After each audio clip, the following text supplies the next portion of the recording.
खुलुमबाय आङो सिबिरानि ब्रह्म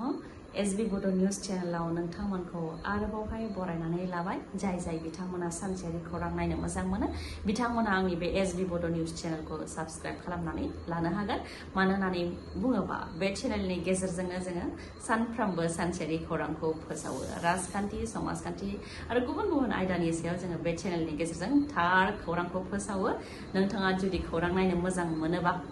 बे चेनेलखौ साबस्क्राइब खालामनानै लानो हागोन आसामावबो सोनाब बंगनि बायदि महर कंग्रेसनि मावथिनि न'आव अर सावनानै होदों पेट्रल सोनाय बथलखौ न'आव खुबैदों जायजों रोहो अर जोंब्लावदों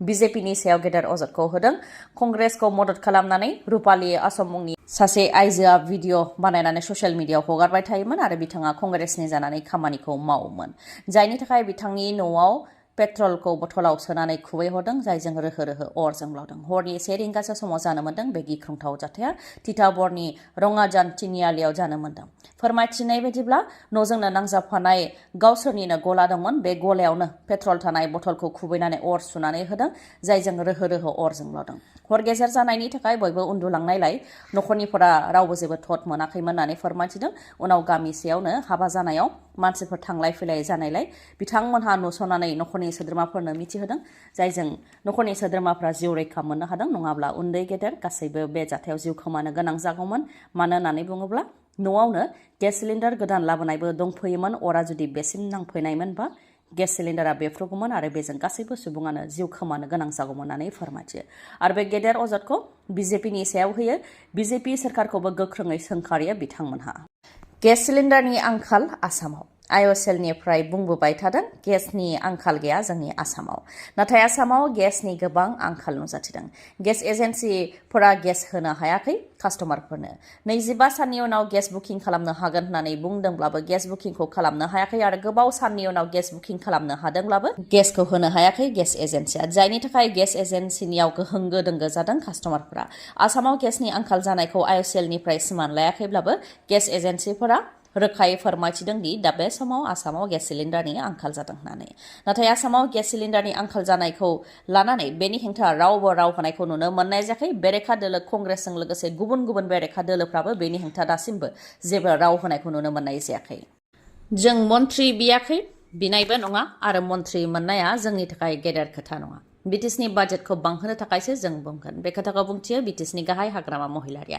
जाय समाव बिपिएफनिफ्राय देरहासार जानो हानाय एमएलएफोरा मन्त्रि बिनाया गोख्रोङै जानो हमदों बे समाव हाग्रामा महिलारिनि बेबायदि बिबुंथि जों मन्त्रि बियाखै बिनायबो नङा आरो मन्त्रि मोननाया जोंनि थाखाय गेदेर खोथा नङा होननानै हाग्रामा महिलारिया बुंथिदों बेराफारसेथिं मन्त्रि नांगौ जेरैखिजाया हाग्रामा महिलारिनि बिसि सेवली महिलारि बिथांनो सेवली महिलारि बिथाङा बुंथियोदि क'क्राझारा गोनांथार बियाब आरो बिटिसिनि मिरु हिसाबै जौगानायनि गोबां खामानि मावनो गोनां दङ बेनि अनगायैबो रायजो राजाया आंखौ गोबां भटआव देरहाहोनाय हिसाबै रायजो राजानि खामानि मावनायनि बिबाना आंनाव दङ बेनिखायनो मन्त्रिखौ आंनो नांगोन होननानै बुंथियो सेवली महिलारिया आरो गुबुन एमएलएफोरा क'क्राझाराव मन्त्रि मोनबोदों दा आंनि बेलायाव जाहाथे फेलें जाया होननानैबो गोख्रोङै बुंथियो एमएलए सेवली महिलारिया फोरमायथिनो गोनांदि मन्त्रि मोननाय मोनैखौ लानानै हाग्रामा महिलारिया बुंनायनि अनगायैबो माखासे खोथाफोरबो फोरमायथियो बिटिसिआव मोजाङै खामानि मावनो थाखाय गासैबो डिपार्टमेन्टजों सावरायगोन होननानै फोरमायथियो बिथाङा जुलाइ दानसिम बिटिसिनियाव जेबो रां गैया जुलाइ दानाव बाजेट सेसन जानायनि उनावसो आगस्ट सेप्तेम्बरसोनिफ्राय खामानिखौ मावनो हागोन होननानै फोरमायथियो हाग्रामा महिलारिया मन्त्रि बिनायनि सोलायै बिटिसिनि बाजेटखौ बांहोनो थाखाय बुंगोन होननानैबो फोरमायथियो बिथाङा सोनाब बंगआव गोदान सोरखार जागोन दिनैनि सानाव सुबेन्दु अधिकारी बिथाङा सोनाब बंगआव बिजेपिनि गिबि मन्त्रि महरै समायखिराखौ लागोन कलकातायाव लेजिस्लेचार मिटिं जादोंमोन जेराव मिरुनि नखर मन्त्रि अमित शाह बिथाङाबो बाहागो लाफैदोंमोन आरो बिथांनि नुजाथिनायाव सुबेन्दु अधिकारीखौ सोनाब बंगआव बिजेपि लेजिस्लेचार पार्टिनि दैदेनगिरि हिसाबै सायख'नाय जादों आरो बिथाङा दिनै सोनाब बंगनि बिजेपिनि गिबि मन्त्रि महरै समायखिराखौ लागोन गासै 206 मासियाव बिजेपिया देरहासार जानो हानानै सोनाब बंगआव जारिमिन सोरजिदोंमोन आरो टीएमसी आरो ममता बेनार्जीनि 15 बोसोर सासनखौ फेजेनदोंमोन जेराव ममता बेनार्जीआ बीजेपीनि देरहानायखौ ईवीएम बेले-बेजे खालामनानै देरहानाय होननानै गोबां अजद होबोबाय थादोंमन आरो बिथाङा सीएमनि बिबाननिफ्राय रिजाइनखौ होआखैमोन जायनि थाखाय गभर्नरा विधानसभाखौ सिफायनो गोनां जादों आरो बेनि उनावनो दिनैनि सानाव शुभेन्दु अधिकारिया बीजेपीनि गिबि मन्थ्रि महरै समायखिराखौ लागोन मख'नो गोनांदि गोबां हिंसायारि जाथायबो जानानै थांबाय सोनाब बंग'आव जेराव शुभेन्दु अधिकारिनि पिएखौबो थोंजोङै गुलि गावनानै बुथारनाय जाथाय जाबाय बेनि अनगायैबो गावजों गाव बुलायलायनाय न' बुफाय बुसि खालामनाय बायदि बायदि गोबां हिंसायारि जाथाय जानानै थांबाय सोनाब बंग'आव ओजोंहाय तामिलनाडुआवबो दिनै टिभिकेनि दैदेनगिरि जाय एक्टरनिफ्राय राजखान्थियाव फैनाय विजय थालापति बिथाङाबो सीएम महरै दिनै समायखिराखौ लानो हागौ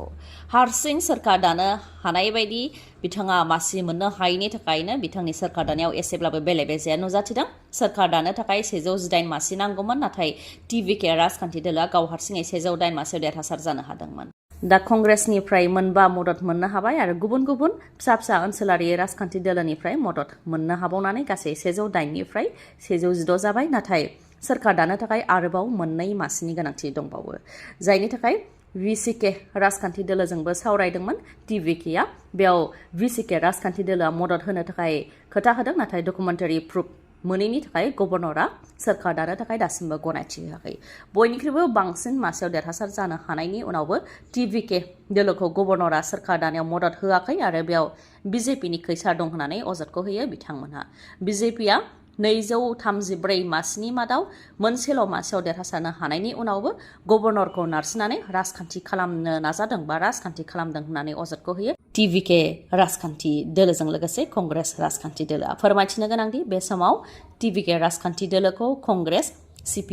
सिपिआइएमआ मददखौ होबाय आरो वीसीके राजखान्थि दोलोआबो मदद होनो हागौ जों साफ्रोमबो बिमा-बिफाफोरा गाव गावनि फिसाफोरखौ फरायसालियाव 3 घन्टा 4 घन्टा 6 घन्टानि थाखाय एंगारबोयो सोरखौ फोथायनानै फरायसालिनि अथ'रिटिखौ फोथायनानै फोरोंगिरिफोरखौ फोथायनानै एंगारबोयो नाथाय बिथांमोनहानो जोंनि फिसा-फिसौखौ नायनायनि बिबानखौ मोजाङै मावाब्ला जों सोरखौ फोथायनानै गाव गावनि फिसाखौ फरायसालियाव एंगारहरनो बेयो मोनसे गेदेर सोंथि थिग बेबायदिनो काछारनि काथिगड़ायाव थानाय हलि फ्लावर सिनियर सेकेन्डारि स्कुलाव मोनसे गिख्रंथाव आरो दुखुनांथाव जाथाय जादों सासे 5 बोसोर बैसोनि उन्दै गथ'साया थाखो खथानि सिङावनो जिउजों जुजियै जिउ खोमानो गोनां जादों जेराव थाखो खथानि सिङाव सानै फोरोंगिरिबो दंमोन 5 बोसोर बैसोनि उन्दै गथ'साया जिउखौ लानानै जेब्ला जुजिबाय थादोंमोन बेखौ लानानै उन्दै फरायसाफ्रा फोरोंगिरिनोबो मिथिहोदोंमोन नाथाय फोरोंगिरिया जेबो